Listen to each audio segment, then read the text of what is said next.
எல்லாமே ஜின்ன சார்ந்தது மட்டும்தான். என்கிட்ட இருக்கிற வசியம் மையா ஆகட்டும், மருந்தாகட்டும், இந்த ஜின்ன ஆகட்டும், எல்லாமே ஜின்ன சார்ந்ததா தவிர என்ன சார்ந்தது கிடையாது. எல்லாமே ஜின்ன சார்ந்தது தான், ஜின்னு தான் செய்கிறது.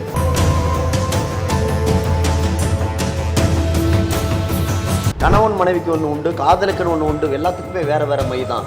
ஏன்னா இப்போ போகிறோம் ஹாஸ்பிட்டலில் சிரஞ்சு போடுறாங்க, நமக்கு ஊசி போடுறாங்க, எல்லாத்துலேயும் ஒரே மருந்தாக இருக்குது. சிரஞ்சு ஒன்று, மருந்து வேறு வேறு தான்.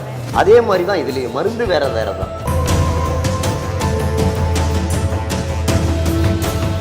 நமக்கு படிப்பு எழுத காண ஆவணா எழுத சொல்லி கற்றுக் கொடுத்த நமக்கு, சோறு இப்படி சாப்பிடணும்னு சொல்லி தருத்த நமக்கு, நடக்க கற்றுக் கொடுக்கும்போது எவ்வளோ சந்தோஷமாக அவங்க கற்றுக் கொடுத்துருப்பாங்க. இதெல்லாம் கற்றுக் கொடுத்தவங்களுக்கு தெரியாது நீ லவ் பண்ணுறவன் நல்லவனா கெட்டவனான்ட்டு.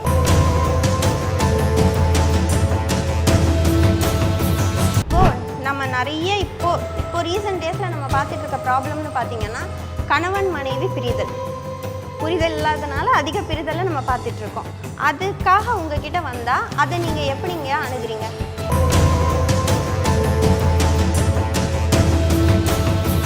பக்தி பீஸ்ட் நேயர்களுக்கு வணக்கம். நான் உங்கள் ஜாரா. நாம் இன்னைக்கு யாரை பார்க்க வந்திருக்கோம்னா ஜின் ஸ்பெஷலிஸ்ட் பார்த்திபன் ஐயாவை பார்க்க வந்திருக்கோம். வணக்கம் ஐயா. வணக்கம். எப்படி இருக்கீங்க? நல்லா இருக்கேன். மக்களுக்கு ஜின்னை பற்றி நிறைய டவுட் இருக்குங்கய்யா. குடும்பத்தில் அந்த ஜின் எப்படியெல்லாம் ஒர்க் அவுட் ஆகுதுன்ற டவுட்டை உங்ககிட்ட கேட்டு இன்னைக்கு கிளியர் பண்ணிக்கலான்னு வந்திருக்கோங்கய்யா. இப்போ குடும்பத்துக்குள்ளே நிறைய சொத்து தகராறு அந்த மாதிரி அண்ணன் தம்பிக்குள்ளேயே நடக்குது. அதெல்லாம் நீங்கள் எப்படி சால்வ் பண்ணுறீங்கய்யா ஜின் மூலியமாக? எது எப்படி சால்வ் பண்ணுறோம்னா, இப்போ ஒருத்தவனே வச்சுக்கின்னு 4 பேருக்கு தர மாட்டேன்றான். இன்றைக்கி ஒரு முக்கியமான பெரும் புள்ளி, ஒரு பெரிய மந்திரினே கூட வச்சுக்கிங்களேன், ஒரு 2-3 பேருக்கு கொடுத்து 4-5 பேர் அண்ணன் தம்பிக்கு கொடுக்கல. இன்றைக்கிவே வாடகை வீட்டில் தான் அவங்க இருக்கிறாங்க. அந்த மாதிரி கேஸ் எல்லாம் எங்கள் கிட்ட வரும். சரிங்களா? ஒருத்தவன் வெளிநாட்டில் போய் சம்பாரிச்சு கொடுப்பான், இங்கே எல்லா சொத்தும் அண்ணன் தம்பி பேரில் ஒரு அப்பா அம்மா வாங்கிட்டு இந்த திருவண்ணாமலையில் நடந்திருக்குது அந்த சம்பவம். அந்த மாதிரியும் வருவாங்க. ஒரு மனைவியை நம்பி கொடுப்பான், சம்பாரிச்சு எல்லாத்தையும் கொடுத்தாக்கா எல்லாத்தையும் சேஃப்டி பண்ணிக்கின்னு புருஷனே போடான்னு விரட்டுவாங்க. இந்த மாதிரி குடும்ப விஷயத்தில் சொத்து பத்து பறிக்கிறதுக்கு அண்ணன் தம்பி மட்டும் கிடையாது, மணவன் மனைவியோ தாய் தகப்பனோ எல்லாமே தான் செய்கிறாங்க இந்த உலகத்தில். அப்படின்ற பட்சத்தில் யார் எது நியாயம்னு பார்த்து, யார் பாதிக்கப்பட்டவங்கன்னு பார்த்து அதை படி நம்ம வழிநடத்தி செய்து கொடுக்க தான் நம்மளுடைய வேலை. இப்போ பிரச்சனைன்னு 2 பக்கம் உங்ககிட்ட வந்தாலும் யார் பக்கம் நியாயம் இருக்கும் நீங்கள் அவங்களுக்கு தான் கண்டிப்பாக நான் செய்து கொடுப்பேன். சரிங்க. இப்போது நம்ம நிறைய இப்போ ரீசெண்ட் டேஸில் நம்ம பார்த்துட்டு இருக்க ப்ராப்ளம்னு பார்த்தீங்கன்னா கணவன் மனைவி புரிதல் இல்லாதனால அதிக பிரிதலை நம்ம பார்த்துட்ருக்கோம். அதுக்காக உங்ககிட்ட வந்தால் அதை நீங்கள் எப்படிங்க அணுகுறீங்க? புரிதல் இல்லாமல் போகிறது அந்த பாசங்கள். இப்போ ஒரு 10 வருஷம் 20 வருஷம் ஒன்றா வாழ்ந்துருப்பாங்க, அந்யுன்யமாக இருந்திருப்பாங்க, ஒரு கணவன் மனைவி எல்லாத்துலேயுமே பகிர்ந்துருப்பாங்க. பசி பட்டினி துன்பம் இன்பம் எல்லாமே பகிர்ந்து தான் கணவன் மனைவி. ஆனால் ஒரு நல்லது கெட்டதெல்லாம் ஒத்துமையாக இருந்தவங்க ஒரு சின்ன ஒரு கருத்து வேறுபாடு வரும். அது பெருசாக ஒரு தடவை ஒரு அடிச்சிட்டாலோ இல்லை ஒரு கெட்ட வார்த்தை பேசிட்டாலோ அதை பெருசாக்கிக்கிட்டு அதே பெரிய விரிசலாக ஏற்பட்டு அதில் பெரிய முறிவு ஏற்படும். அந்த ஒரு நிமிஷம் கணவன் மனைவி புரிதல் இருந்தாவே போகிறோம், கண்டிப்பாக அவங்க வாழ்க்கையில் அவங்க நல்லா இருக்கலாம். இப்போ நம்மக்கிட்ட வந்துட்டு அதை என்ன பண்ணுவோம்னா பிரிஞ்சு போயிடுறாங்க, கணவனோ மனைவியோ போயிடுறாங்கன்னா. இப்போல்லாம் முன்னெல்லாம் கணவன் மனைவி பிரிஞ்சாக்கா அம்மா வீட்டுக்கு போவாங்க, ஃப்ரெண்டு வீட்டுக்கு உறவுக்காரங்க வீட்டுக்கு போவாங்க. இப்போல்லாம் அப்படி இல்லை, நாடு விட்டு நாடே போயிடுறாங்க. சரியா?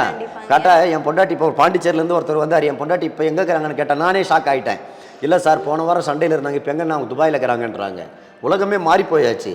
அப்படி துபாயில் இருக்கிறவங்களுக்கு போய் நம்ம எப்படி செய்ய முடியும்? அப்படின்ற போது இங்கே இருக்கிற நம்ம ஜின்னை கொடுத்தோம்னா அது தலையை சுற்றி வச்சோம்னா அது உடனே மறைஞ்சிடும். அந்த பொம்மை உடனே அவங்க உடம்புல போய் புகுந்து அவங்க மனசை மாற்றத்தை கொண்டு வந்து எங்கே இருந்தாலும் உலகத்தில் எந்த மூலையிலேருந்து ஆணோ பெண்ணோ யாராக இருந்தாலும் கொண்டு வந்து நம்மக்கிட்ட உடனே சேர்த்துரும். இப்போ நீங்கள் கணவன் மனைவி பிரச்சனைக்குமே நீங்கள் ஜின்னை மட்டும்தான் அணுகுறீங்க, மற்றபடி வேற எந்த விதமாவோ இல்லை மை மாந்திரிகம் அந்த மாதிரி நீங்கள் எல்லாமே உண்டுமா? தேவையான வெளியில் இருக்கிறவங்களுக்கு மை மாந்திரிகம்லாம் இதெல்லாம் கொடுக்க முடியாது இல்லையா? இப்போ கிட்ட இருக்கிறவங்களுக்கு தான் அதை நம்ம செய்ய முடியும். அதுக்காக தான் சொல்கிறோம். இப்போ நீங்கள் பிரியிறாங்க. இப்போது அதை தாண்டி நிறைய பேர் பார்த்தீங்கன்னா இப்போதைய ஜென்ரேஷனில் நிறைய இல்லீகல் ரிலேஷன்ஷிப் இருக்குது. அந்த மாதிரி இருக்கிறவங்க உங்ககிட்ட அதை நீங்கள் சால்வ் பண்ணுறீங்களா? கண்டிப்பாம்மா. இல்லீகல் நம்ம சொல்லக்கூடாதுமா. ஏன்னா இல்லீகல் நமக்கு தான் அது இல்லீகலாக தெரியும், மற்றவங்களுக்கெல்லாம் அது. இப்போ ஒரு 10 வருஷமாக பழகிட்டு அவங்கள விட்டுட்டு அவங்கள துரோகம் பண்ணிட்டு விட்டுட்டு போனாக்கா அதுக்கு பேர் இல்லீகலாது. அவங்க மனசு எந்த நிலையில் இருக்குதுன்னு அதை தான் நம்ம பார்க்கணும். எப்படி இல்லீகல்னு சொல்ல முடியும்? 10 வருஷமாக அவன் பழகிறான், 2 பேர் ஒன்றோட ஒன்றா தான் பழகிறாங்க. அப்போ அந்த பெண்ணோட மனசு எப்படி இருக்கும்? இன்றைக்கி வேறு மாதிரி வசதி வாய்ப்பு விட்டுட்டு விலகிறான்னா அது விட முடியாது. அது யார் ஒன்றாலும் இல்லீகல்னு சொல்லலாம், தவறுன்னு நீங்கள் கூட சொல்லலாம், மீடியாக்காரங்க. நாங்கள் சொல்லக்கூடாது.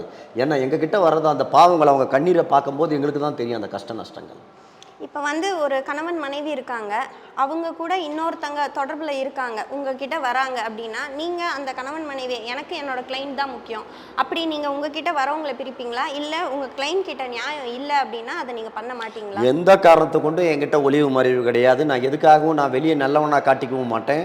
நான் இந்த தவறு செய்ய மாட்டேன் இப்படி அப்படின்லாம் வெளிப்படையாக சொல்கிற ஆளும் நான் கிடையாது. எனக்கு உண்மையை தான் பேசுகிறேன். என்கிட்ட வர கிளைண்ட்டை தான் நான் காப்பாற்றுவேன். எந்த சூழ்நிலையும் நான் தவறாக பேச மாட்டேன். என் கிளைண்ட்டு எது நல்லவனோ கெட்டவனோ என்னை நம்பி வந்துட்டாங்க, நான் திருத்த பார்ப்பேன். அவங்கள இல்லைன்னா அவங்கள காப்பாற்றுவேன். அதுக்காக நீங்கள் வந்து நீ கெட்டவன் நீ வெளியே போகணுன்னு நான் எப்போவுமே சொல்ல மாட்டேன். நான் செய்ய மாட்டேன்னு நல்லவனாக நடிக்கவும் எனக்கு தெரியாது. சரிங்க, இப்போது லவ்வில் பிரச்சனை அப்படின்னு உங்களை தேடி வந்தால் அதுக்கு வந்து உங்ககிட்ட சொல்யூஷன் இருக்குங்களாங்க? என்னம்மா இது எல்லாத்துக்குமே சொல்யூஷன் தரேன் நான். அப்புறம் ஜின்னுன்னும் போது நம்ம வந்து வாழ்க்கையில் லவ்ன்றது அது இன்னும் அவ்வளோ பாவப்பட்ட செய்கிறதா அது? சரிங்களா? இன்றைக்கி லவ்வால் தான் உயிரே போகுது. 20 வருஷம் அப்பா அம்மா வளர்த்துருப்பாங்க, அவங்களுக்காக நீங்கள் போய் சாவீங்களா? உங்கள் அப்பா அம்மாக்கா சாவீங்களா? இதே நீங்களே கேட்குற ஒரு லவ் பண்ணி பாருங்கள், அவனுக்காக உயிரே விட்டுடுவீங்க. அது அப்பேற்பட்டதை போய் நம்ம ஒரு உயிரை காப்பாற்றுறது லவ்வாக நினைக்கக்கூடாது, 2 உயிரை பார்க்கணும். சரி, அப்போ அந்த லவ் பண்ணுறவங்களோட பேரண்ட்ஸ் வந்து இல்லை என் பிள்ளைங்களை பிரிங்க அப்படின்னு சொன்னா கண்டிப்பாக அதையும் செய்வேன். என்ன காரணம்னு கேளுங்க. தாய் தகப்பன் தான் உலகத்திலே முதல் தெய்வம், அவங்க தான். இப்போ நீங்கள் சொல்கிறீங்க பாரு, இந்த தெய்வம் அந்த தெய்வம் அந்த இது அதெல்லாம் எதுவுமே கிடையாது. ஒவ்வொரு மனிதனுக்கும் அவங்க தாய் தகப்பன் தான் தெய்வமே முதல். ஏன்னா பிள்ளைகள் நல்லா இருக்கணும்னு நினைக்கக்கூடிய முதல் தெய்வமே அவங்க தான். அவங்களுக்கு இல்லாத பொறுப்பு அக்கறை வேறு யாருக்குமே கிடையாது, எந்த தெய்வத்துக்கு கூட கிடையாது. புரியுதுங்களா? அப்படின்ன போது ஒரு தாய் தகப்பன் வந்து என் பிள்ளைய பிரின்னா இதே நல்லா வாழும்னா கண்டிப்பாக அவங்க பிரிப்பாங்களா? அது ஏன் நிறைய பேர் புரிஞ்சிக்க மாட்டீங்க? லவ் பண்ணும்போதே பிரிக்க சொல்றாங்கல்ல, பண்ணும்போது அது தெரியலம்மா. ஏம்மா நம்மளை நமக்கு இவ்வளோ தெரியும் போது பெத்து வளர்த்தவங்களுக்கு எவ்வளோ தெரியும். நமக்கு படிப்பு எழுத காண ஆவணா எழுத சொல்லி கற்றுக் கொடுத்த நமக்கு, சோறு இப்படி சாப்பிடணும்னு சொல்லி தருத்த நமக்கு, நடக்க கற்றுக் கொடுக்கும்போது எவ்வளோ சந்தோஷமாக அவங்க கற்றுக் கொடுத்துருப்பாங்க. இதெல்லாம் கற்றுக் கொடுத்தவங்களுக்கு தெரியாது நீ லவ் பண்ணுறவன் நல்லவனா கெட்டவனான்ட்டு. நம்ம தாய் தகப்பன் பேச்சு கேட்கறதுல தவறே கிடையாதும்மா. சரியா? அவங்களுக்கு எவ்வளோ வலிய வேதனை. இப்போது 20 வருஷம் 30 வருஷம் ஒரு பொண்ணை பெற்று வளர்த்துட்டு அவங்க என்ன கெட்டு போகிற ஒருத்தவங்க சாவரன் ஒருத்தவங்க கொடுப்பாங்க. சரியா? அவங்க நல்லது எதுன்னு தாய் தகப்பனுக்கு தெரியுமா? சரிங்க, இப்போ இதுலேயும் வந்து இந்த மாதிரி நான் யாரை வேணா பிரிப்பேன் யாரை வேணா சேர்ப்பேன் நீங்கள் அவ்வளோ டேம் ஷூராக சொல்கிறீங்கல்ல, அது வந்து வெறும் இந்த ஜின் மூலியமாக மட்டும்தானா, இல்லை மை வசியம் மாந்திரிகம் அந்த மாதிரி நீங்கள் வேறு எதுவும்? எல்லாமே ஜின்ன சார்ந்தது மட்டும்தான். என்கிட்ட இருக்கிற வசியம் மையாகட்டும் மருந்தாகட்டும் இந்த ஜின்னாகட்டும் எல்லாமே ஜின்ன சார்ந்ததா தவிர என்ன சார்ந்தது கிடையாது. எல்லாமே ஜின்ன சார்ந்தது தான், ஜின்னு தான் செய்கிறது. நான் செய்ய ஒரு மை தரீங்கன்னா கூட அது வந்து ஜின் மூலியமாக, ஜின் மந்திர உரு போட்டு தான் தர்றது. அந்த மையை எல்லாத்துக்குமே பொறுப்பு ஜின் தான். இப்போ நீங்கள் ஒரு மை தரீங்க அப்படின்னா லவ்ல ப்ராப்ளம்னு வரவங்களுக்கும் அந்த மை தான், ஃபேமிலியில் ப்ராப்ளம்னு வரவங்களுக்கும் அந்த மை தான். இல்லைம்மா, அதுக்கு பிஸ்னஸுக்குன்னு ஒன்று உண்டு, லவ்னு ஒன்று உண்டு, இல்லை வியாபார வித்திக்கு ஒன்று உண்டு, கணவன் மனைவிக்கு ஒன்று உண்டு, காதலுக்குன்னு ஒன்று உண்டு. எல்லாத்துக்குமே வேறு வேறு மை தான். ஏன்னா இப்போ போகிறோம் ஹாஸ்பிட்டலில் சிரஞ்சு போடுறாங்க, நமக்கு ஊசி போடுறாங்க, எல்லாத்துலேயும் ஒரே மருந்தாக இருக்குது. சிரஞ்சு ஒன்று, மருந்து வேறு வேறு தான். அதே மாதிரி தான் இதுலேயும் மருந்து வேறு வேறு தான். இப்போ ஒரே மை நீங்க வரவங்களுக்கு தரது, அவங்க உங்களுக்கு தேவையான மாதிரி நீங்க கஸ்டமைஸ்டா தான் மை தரீங்க. இப்போ நீங்க உங்களை தேடி வரவங்களுக்கு பிரச்சனை இல்லை பெருசா அப்படின்னா அதுக்கேற்ற மாதிரி இல்லை பிரச்சனை இல்லைன்னு சொல்லி அனுப்பிடுவீங்களா? இல்லை இது வந்து எல்லாருக்கும் ஒரு தாட் இருக்குது, நான் வந்து சும்மா எனக்கு மன கஷ்டத்தில் போகிறேன், ஆனால் அந்த மாதிரி நம்ம ஒரு மாந்திரிகிட்ட போனோம் அப்படின்னா அவங்க பிரச்சனைன்னு சொல்லி நம்மளை வந்து ஏமாத்துறாங்க அந்த மாதிரி, இல்லை நீங்கள் பிரச்சனை இல்லைன்னா சொல்லி அனுப்பிடுவீங்களா? இல்லை பிரச்சனைன்றதை நீங்கள் ஆக்சுவல் சரியான கேள்வி கேட்டீங்கம்மா. மக்களுக்கெல்லாம் முட்டாளுங்க, ரொம்ப விவரம் தெரியாதவங்க. நீங்கள் வேற எதுவாக இருந்தாலும் சரி, ஒரு காய்ச்சல் வந்தால் கூட ஹாஸ்பிட்டலுக்கு போக மாட்டாங்க, முதல்ல மெடிக்கலில் போய் மாத்திரை வாங்கி போடுவாங்க. அதுக்கப்புறம் 2 நாள் பொறுத்து அதுக்கு என்ன இவங்களுக்கு தெரிஞ்ச வைத்தியமெல்லாம் பண்ணி பார்த்துட்டு தான் டாக்டர்கிட்டே போகிறாங்க இன்றைக்கி உலகத்தில் மக்கள். அவங்களாம் நம்மக்கிட்ட விவரம் தெரியாமல் உள்ள வராங்க. இடத்துல வந்து உட்காந்து பாருங்க, நீங்கள் கேட்குற கேள்வி என்ன, அவங்க கேட்குறதுக்கு நமக்கு பதிலே சொல்ல முடியாது. ஒரு பிரச்சனை இருக்குது, இதை சொன்னால் அவங்க பயப்படுவாங்கன்னுட்டு அம்மா இதெல்லாம் கிடையாது ஒன்றும் கிடையாதுன்னு நான் சொன்னேன். அதுக்கு என்னையே அந்த அம்மா கேட்குறாங்க, கிட்டத்தட்ட ஒரு 60-70 வயசு இருக்குது, 70 வயசு இருக்குது அந்த அம்மாவுக்கு. என்னப்பா இவ்வளோ பிரச்சனை எனக்கு இருக்குதுன்னு நான் திருப்பூர்லேருந்து வந்திருக்கிறேன், நீ ஒன்றும் இல்லைன்னு சாதாரணமாக சொல்கிறியே, உனக்கு தெரியுமான்னு என்னையே கேட்குறாங்க. புரியுதா?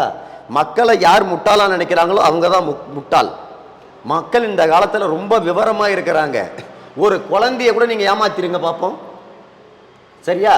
ஒரு 5 வயசு குழந்தைய ஏமாத்து, ஒரு 10 வயசு குழந்தைய ஏமாத்திருங்க பார்ப்போம். இன்னைக்கு இருக்கிற மக்கள் பூரா விவரமானவங்க, யாரையுமே நம்ம ஒன்றும் பண்ண முடியாது. அப்படியே மக்களுக்கு ஒன்றும் தெரியாட்டின்னு தான் நீங்கள் மீடியாக்காரங்க இருக்கிறீங்களே, அதாவது அப்பப்போ நடக்கிறதெல்லாம் போட்டு போட்டு காட்டி இங்கே இதுன்னு காட்டிடுறீங்களே. உலகமே கைக்குள்ளே இருக்குது செல்லை. அந்த செல்லை பார்த்து எல்லாத்துக்கும் மக்கள் தெரிஞ்சுக்கிறாங்க. அதனால் எந்த ப்ராப்ளம் கிடையாதுமா, தைரியமாக இருக்கலாம். நீங்க இல்லைன்னா இல்லைன்றதையும் இருக்குன்னா இருக்குதுன்னு நம்ம ஃப்ராங்காக சொல்லிடுவீங்க. இப்போ நிறைய இடத்துல நம்ம வந்து இங்கே ஜின் வச்சு இந்த மருந்து எடுக்கப்படும், இந்த செய்வினை எடுக்கப்படும், அப்படி தான் இருக்குது. எங்கேயுமே வந்து இங்கே வைக்கப்படும்ன்றது இல்லவே இல்லை. அப்போ எது மூலியமாக நீங்கள் வச்சுருக்காங்க அப்படின்றத ப்ரிடிக்ட் பண்ணுறீங்க? இல்லாத ஒரு விஷயத்தை நீங்கள் ப்ரிடிக்ட் பண்ணுறீங்களோன்னு மக்களுக்கு நிறைய சந்தேகம் இருக்குங்க. இப்போ நானும் ஒரு சந்தேகத்தை கேட்குறேன். ஒரு திருடங்கிட்ட போய் நீ திருடனியான்னு கேட்டால் அவன் என்ன சொல்லுவான்? இல்லைன்னு தான் சொல்லுவான். யார் இங்கே சூனியம் வைக்கப்படும், நான் இங்கே உங்களை கெடுக்கப்படும், யார் வெளிப்படையாக வைப்பாங்க? சரிங்களா? ஒரு கிளினிக்கிலே ஒரு கிட்னி திருடினா கூட நான் திருடனை சொல்லுவாங்க. ஏம்மா, எல்லா இடத்துலையும் அதை மேலோக்காக தான் சொல்லுவாங்க. நம்ம பாதிக்கப்பட்ட நம்மளை தான் நம்ம பார்த்துக்க முடியும். என்ன இருக்குது இல்லை, இது சரி தவறுன்னு நம்ம தான் அதை கணிக்கணும். அதுக்கு தான் நம்ம கிட்ட வராங்க. அதை அவன் வச்சுக்கிறான் எங்கே வச்சிருக்கிறான், ஏதா வச்சுக்கிறான்றது முக்கியம் இல்லை. இப்போது ஒரு ரோட்டில் போகிறோம், நம்ம இடிக்கிறது, ஏதோ ஒரு வண்டியில் ஆக்சிடென்ட் ஆகிடும். நம்ம நின்றுக்கிட்டு என்ன பண்ணுவோம்? பஸ் இடித்ததா, லாரி இடித்ததா, கார் இடித்ததான்னு யோசிப்போம். உடனே அவனுக்கு ட்ரீட்மெண்ட் கொடுக்கணும். சரியா? ஒரு பாம்பு கடிக்குது, என்ன பண்ணுறோம்? நல்ல பாம்பு கடிச்சதா, கட்டிவீரம் கடிச்சதா, சார பாம்பு கடிச்சதான்னு யோசிக்கக்கூடாது. டக்குன்னு தூக்கிட்டு போய் அவங்களை ட்ரீட்மெண்ட் பண்ணணும். அதுதான் என்னுடைய வேலை. நான் காப்பாற்ற தான் நான் இருக்கிறேன்னா தவிர எங்கே வைக்கிறாங்களா வைக்கலையா, விற்கிறாங்களா இல்லையான்னு அதை நம்ம பார்க்கக்கூடாது. சரிங்களா? சரிங்க. எங்களுக்கு இருந்த நிறைய சந்தேகங்களுக்கு நீங்கள் ரொம்ப தெளிவாக பதில் சொன்னீங்க. ஏன்னா மக்களுக்கு இருந்த நிறைய சந்தேகம் இப்போ தீர்ந்துருக்கும். இன்னும் நிறைய பேர் வரணும்னு நினைக்கிறவங்க கூட எந்த பயமும் இல்லாமல் உங்களை அணுகுவாங்கன்னு நாங்கள் நம்புகிறோம். ரொம்ப நன்றிங்கய்யா. மீண்டும் உங்களை இன்னொரு நிகழ்ச்சியில் சந்திக்கும் வரை உங்களிடமிருந்து விடைபெறுவது உங்கள் ஜாரா. தேங்க்யூ.